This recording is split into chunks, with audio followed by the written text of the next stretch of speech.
ওকে, আমরা আজকে ডিসকাশন করব হচ্ছে কি নিয়ে, ইলেকট্রিসিটি বিল নিয়ে কাজ করব, প্লাস কিছু ডিসকাশনও করব। সেটা হচ্ছে ইলেকট্রিসিটি বিল। তো আমরা সবাই বুঝি না, কারেন্ট বিল, তাই না? আমরা বাংলা ভাষায় যেটা নর্মালি বলি কারেন্ট বিল, যেটা হচ্ছে আমাদের কিছু ইউনিট দেওয়া থাকে, সেই ইউনিটের প্রাইস গুলো আমাদেরকে বের করে নিতে হয়, তাই না? বিষয়টা হচ্ছে এরকম। কিন্তু সব ইউনিটের কাজ কি আপনার প্রাইস কি সেম থাকে? প্রাইস সেম থাকে না, ইউনিটের প্রাইস চেঞ্জ হয়, তাই না? ধরুন হচ্ছে একটা রেঞ্জ দেওয়া থাকে, যেমন এরকম একটা রেঞ্জ আপনাদের দেওয়া থাকবে। গভর্নমেন্ট সাইটে একটু লগ ইন করে দেখে নেবেন যে আপডেটেড বিলটা কিরকম দেওয়া আছে, প্রাইসটা কেমন দেওয়া আছে। এটা একটা অ্যাজিউম করে একটা বিল নিয়ে আমরা আপনাদের সাথে কাজ করব। প্রসেসটা একই রকম হয়ে থাকবে, শুধুমাত্র প্রাইসটা হয়তো চেঞ্জ হতে পারে, এতটুকুই ডিফারেন্স থাকবে। দেখেন, আম, যেমন এখানে আমার যে ডাটাটা দেওয়া আছে যে এটা প্রিভিয়াস না, এটা হচ্ছে টোটাল ইউনিট। ইলেকট্রিসিটি বিল তো ইউনিট দিয়ে বেশি খরচ হয়, তাই না? তো কাউন্ট হয় বেশি, সরি। তো এই ক্ষেত্রে হচ্ছে ইউনিট গুলার একটা ফিক্সড প্রাইস থাকে, সব ধরনের রেঞ্জে সব ইউনিটের প্রাইস থাকে না, তাই না? যেমন হচ্ছে দেখেন আপনার 0 থেকে 75 ইউনিটের প্রাইস কত? 3 টাকা। মানে কি 0 থেকে 75 যা ব্যবহার করবেন তাই 3 টাকা? মানে 75 ইউনিট ইউজ করলে টোটাল 3 টাকা না, প্রত্যেক ইউনিটের প্রাইস 3 টাকা? এক্স্যাক্টলি, পার ইউনিটের প্রাইস হচ্ছে 3 টাকা। এরপর হচ্ছে কি 76 থেকে 225 মানে 225 ইউনিট পর্যন্ত পার ইউনিটের প্রাইস হচ্ছে 5 টাকা। এরপর 226 থেকে 350 পর্যন্ত পার ইউনিটের প্রাইস 6 টাকা। এরপর হচ্ছে লাস্টেরটা শুধু একটু চেঞ্জ আছে, সেটা হচ্ছে কি 351 থেকে শুরু করে আপনার এরপরে যত ইউনিট ইউজ করবেন প্রত্যেক ইউনিটের প্রাইস হচ্ছে 10 টাকা। হ্যাঁ, এখানে আর কোনো আমাদের লিমিটেশন নাই। এইটা হচ্ছে গিয়ে আমাদের একটা ইউনিটের প্রাইস লিস্ট ধরে নিলাম এটা। হ্যাঁ, তো এই ক্ষেত্রে দেখেন আমার ইউনিট কত আছে এখানে, কারো এক একজনেরটা এক এক রকম প্রাইস আছে না? এখন আপনি একজনেরটা হয়তো ওভাবে ইউনিট ধরে ধরে চেঞ্জ করে চেক করে ধরে আপনি কাউন্ট করে বের করে ফেলেন, কিন্তু আপনার কাছে যখন শত শত ডাটা থাকবে তখন আপনি কি করবেন? তখন কি আপনি প্রত্যেকটা ধরে ধরে গুণ করে করে বের করবেন? না, বের করবেন না। তখন আপনি কি করবেন? ফর্মুলা ইউজ করবেন। বুঝতে পারছি? ফর্মুলা ইউজ করব, অ্যামাউন্টটা বের করার জন্য আমরা ফর্মুলা ইউজ করব। ভ্যাট আমরা সবাই ইউজ করতে পারি, টোটাল আমরা সবাই বের করতে পারি, পারি না? কি পারি না? অবশ্যই পারি, আমরা সবাই এতদিন শিখে আসছি এটা। তো এই ক্ষেত্রে হচ্ছে আমাদের শুধু আজকে নতুন জিনিসটা কি আছে, ফর্মুলাটা ইউজ করা। আমরা ওই যে প্রাইস লিস্টটা, এই যে প্রাইস লিস্টটা, এই প্রাইস লিস্টটা আমি ফর্মুলা অনুযায়ী কিভাবে বসাবো সেই জিনিসটাই আমরা আজকে অ্যাপ্লাই করব। ক্লিয়ার? আচ্ছা, তো চলেন আমরা এটা শুরু করি। আমি এই শীটের মধ্যেই করি, একটু কপি করে নিই কতটুকু পার্ট। আচ্ছা, এইটা গেল হচ্ছে আমার টোটাল ইউনিট। এখন আমি কি বের করব? টোটাল ইউনিট অ্যামাউন্ট বের করব না? হেডলাইন গুলো কপি করে নিয়ে আসি। দেখেন, আমি অ্যামাউন্ট বের করব, মানে এই ইউনিটের এই ইউনিট অনুযায়ী অ্যামাউন্ট বের করব। এই অ্যামাউন্টের ভ্যাটটা বের করব। ভ্যাট আর অ্যামাউন্ট যোগ করলে আমার টোটাল বিলটা বের হয়, তাই না? টোটাল বিল বের করব, টোটাল বিল বের করার পরে এই বিলের পার্সেন্টেজটা আমি এখানে বের করব। বুঝতে পারছি? এই বিলের, সরি, লেট ফি কত হবে সেটা, সেই পার্সেন্টেজটা আমার কোত্থেকে বের হবে? টোটাল বিল থেকে না টোটাল অ্যামাউন্ট থেকে? হ্যাঁ, টোটাল বিল থেকে আমার পার্সেন্টেজ লেট ফিটা বের হবে। এরপর আবার কি হবে?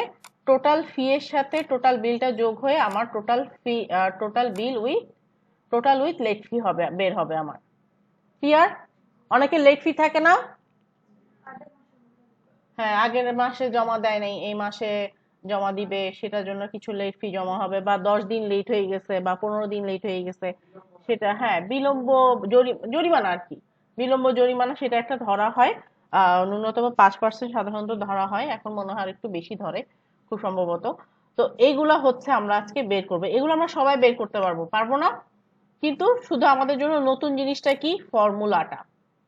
এই যে অ্যামাউন্টটা বের করার জন্য যে ফর্মুলাটা ইউজ হবে সেই ফর্মুলাটা হচ্ছে আমাদের জন্য একটু নতুন, তাই না? সো চলেন আমরা আজকে এটা বের করা শুরু করব। একটু বুঝে রাখি জিনিসটা, যে আমার যে এই প্রাইস লিস্টটা আছে, এই প্রাইস লিস্টটা যে আছে, এই প্রাইস লিস্টটা হচ্ছে আমার এই ফর্মুলার মধ্যে পড়বে। কারণ হচ্ছে আমি কিন্তু ফিক্সড অ্যামাউন্টটা জানি না আমার কত টাকা বিল আসছে, তাই না? এই ফিক্সড অ্যামাউন্টটা কিন্তু আমার কি জানা নাই। তাহলে সেক্ষেত্রে আমি হচ্ছে এই ফর্মুলাটা কল করব, তাই না? এখন দেখেন আমি করি, তাহলে আপনারা বুঝতে পারবেন। ফর্মুলা কল করার প্রথম শর্ত কি?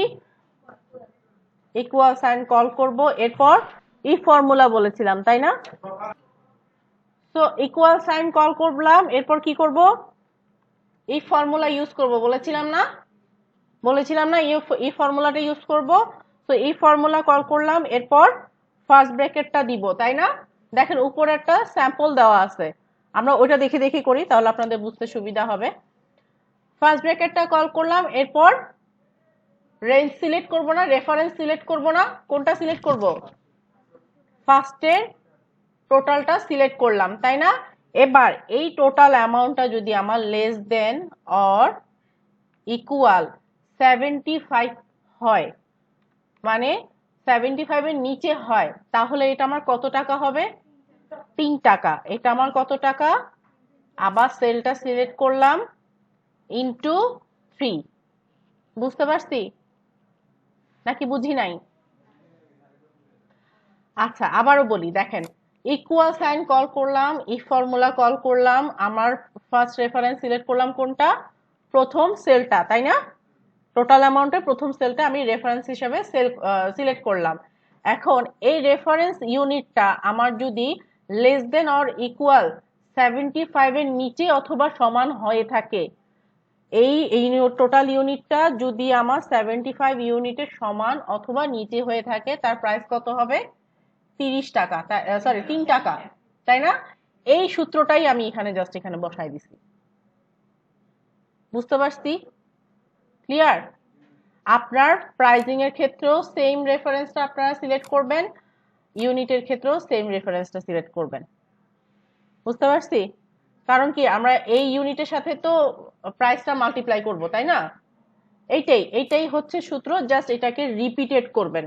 আপনার যতগুলো শর্ত এখানে আছে সেই শর্ত অনুযায়ী জাস্ট রিপিটেড করবেন, আর কিছু না। এরপর কমা দিব, আবার এই ফর্মুলা কল করলাম, ব্র্যাকেট দিলাম, ফার্স্ট ব্র্যাকেট দিলাম, আবার রেফারেন্স সিলেক্ট করলাম, লেস দেন অর ইকুয়াল কত বলেন তো এবার? 225। এখন এখানে আমরা ম্যাক্সিমামটা সিলেক্ট করব, তাই না? তাহলে হচ্ছে 225 হলে আমার আবার এই রেফারেন্সের প্রাইস কত হবে? ইনটু 5 টাকা। বুঝতে পারছি? এটা ক্লিয়ার সবার কাছে? ওকে, আমি নেক্সটটা কমপ্লিট করি। ওটা বলতেছি শেষ করতেছি, ফর্মুলা সবগুলো বসাইনি। দেন হচ্ছে আবার এই ফর্মুলা কল করব, আবার ব্রেকেট দিব। এখন কত নিব? রেফারেন্স নিলাম, লেস দেন অর ইকুয়াল কত? 350 কমা এই 350 ইউনিটের প্রাইস, তাহলে যদি যদি 350-এর নিচে আমার যদি আসে, তাহলে প্রাইস কত হবে? 6 টাকা, তাই না? 6 টাকা হবে না? ওকে, এরপর দেখেন 6 টাকা হলো, আমরা লাস্টের জন্য কি কোনো ফর্মুলা কল করতে পারবো?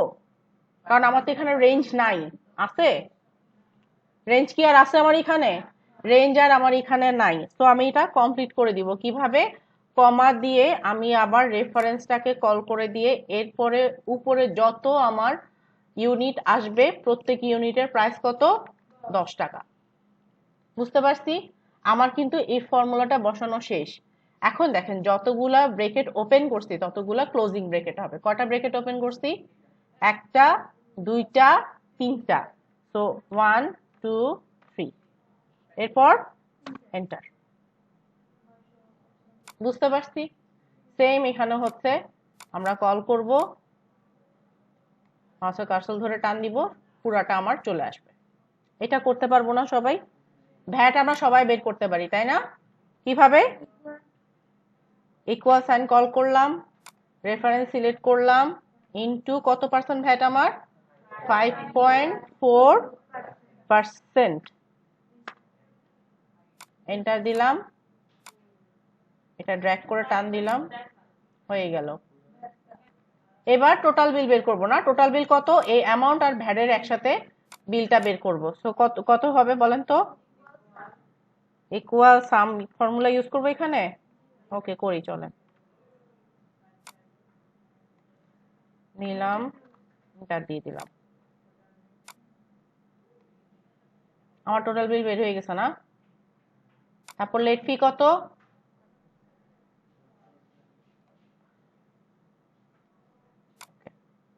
লেট ফি কত?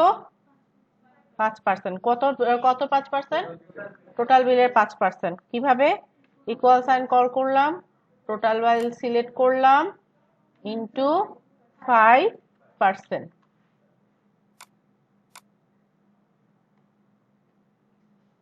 এবার টোটাল বিলের সাথে লেট ফিটা কাউন্ট হবে, তাই না? কিভাবে?